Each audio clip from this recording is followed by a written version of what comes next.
Émission spéciale emploi pour les jeunes dans le cadre de cette semaine spéciale pour l'emploi des jeunes sur Europe 1. Je vous rappelle que vous pouvez retrouver de nombreuses offres d'emploi sur notre carte interactive sur europe1.fr.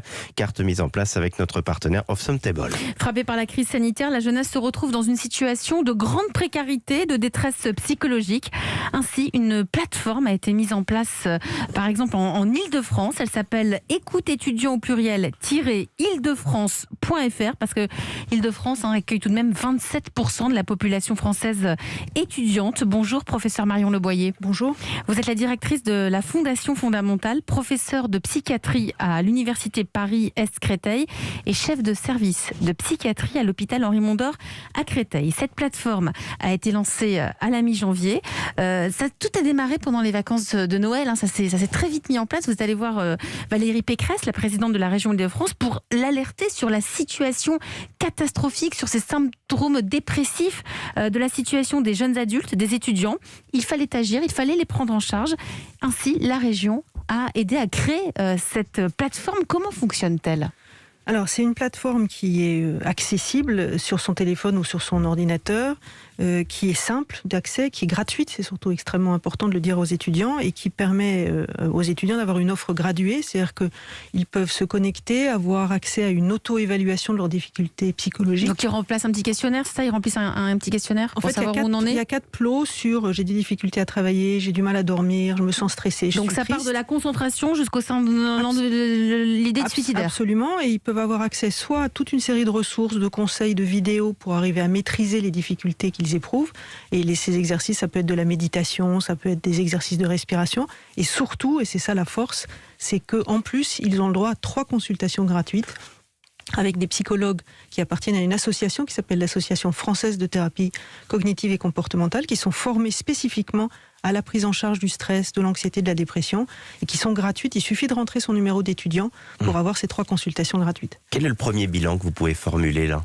Sur le plan des chiffres, ouais. Alors elle est très utilisée. On est content de passer sur Europe 1 pour qu'elle soit encore plus utilisée. Mais donc, donc la demande a été vérifiée, c'est-à-dire qu'il y a une demande. Ils ont besoin de parler, nos jeunes.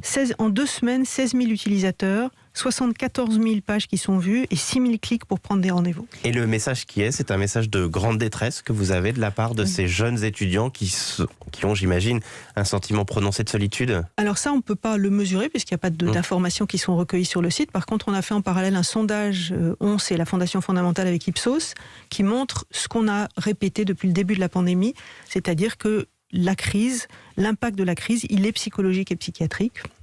Et en particulier chez les jeunes. Quand parlons-nous de détresse psychologique ? Parce qu'on entend énormément de parler de ça, mais ça veut dire quoi ? C'est quoi le signe principal ? Alors, ce qu'on sait aujourd'hui, c'est qu'il y a à peu près 20% de jeunes qui présentent des symptômes dépressifs, des tableaux de dépression, et ça, on l'a mesuré de façon extrêmement précise avec des questionnaires sur ce sondage. 40% qui présentent des troubles anxieux. Et donc, c'est des pathologies tout à fait réelles. Il ne s'agit pas d'être catastrophique, mais simplement de se rendre compte que c'est des pathologies. C'est un impact de la crise. C'est un impact de la crise. C'est très augmenté par rapport aux chiffres antérieurs. C'est plus spécifique chez les jeunes. Ça, maintenant, on le sait parce qu'on est capable de le comparer par rapport à la population générale. Et c'est vraiment un message d'alerte parce que c'est des pathologies qui se soignent. Donc, il faut que les proches réalisent quand il se passe quelque chose. Comment vous arrivez à toucher ces jeunes, justement ? Les facs sont partenaires, elles envoient l'adresse de l'application. Vous sentez qu'il y a une montée en puissance comme ça grâce sur au le soutien téléphone, il y a un push, il y a cette plateforme si vous avez un problème. C'est sur les sites, c'est sur les newsletters, mais c'est aussi extrêmement important que la communication se fasse par Europe 1 et par ce type de canaux, parce qu'il faut qu'on touche un maximum de jeunes.